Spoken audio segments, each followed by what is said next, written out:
Hi, this is Brian with the National Weather Service in Topeka with an evening video briefing concerning an unsettled weather pattern over the next 24 hours.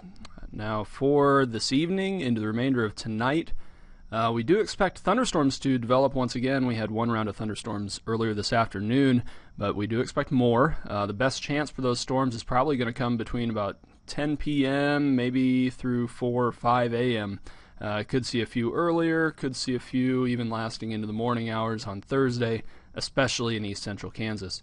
As far as severe thunderstorm potential, it does look like we're going to have a window of severe thunderstorm opportunity basically between about 10 p.m. and 4 a.m. The best chance may even center closer to the 12 a.m. to 3 a.m. window. The main threat during this time is going to be hail, mainly just hail up to 1 inch. We had some pea to even dime-sized hail this afternoon, and it appears that the thunderstorms later this evening and early morning could be a little bit stronger.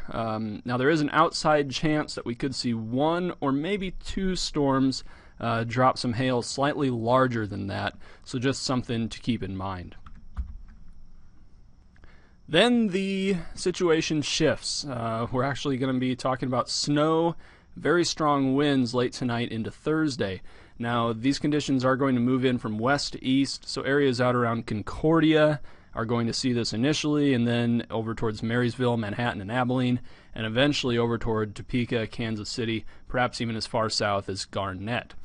Now, what we expect here is a band of snow that should last no longer than, say, 1 to 5 hours, depending on your location.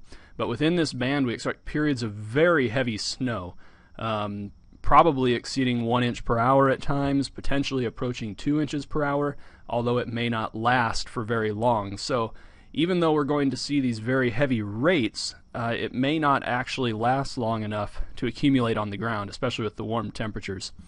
We could see periods of sleet possible as well, especially during that changeover from rain to snow, and very gusty winds. We're talking about winds by mid to late morning through the afternoon, gusting 45 plus miles per hour.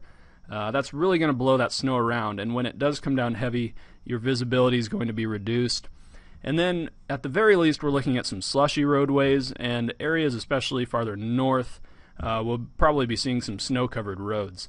Again, it's not a whole lot of snow, but it could be fairly impactful, especially during that period when you get the heavy snowfall to go along with those strong winds. And the strong winds will last at least through 6 p.m., maybe even into the evening hours as well. But with the very wet nature of the snow, wouldn't expect a whole lot of drifting once it hits the ground, just more of a blowing snow event. So there's your update. It's currently 8 p.m. on Wednesday night. Stay safe with the weather coming through Thursday.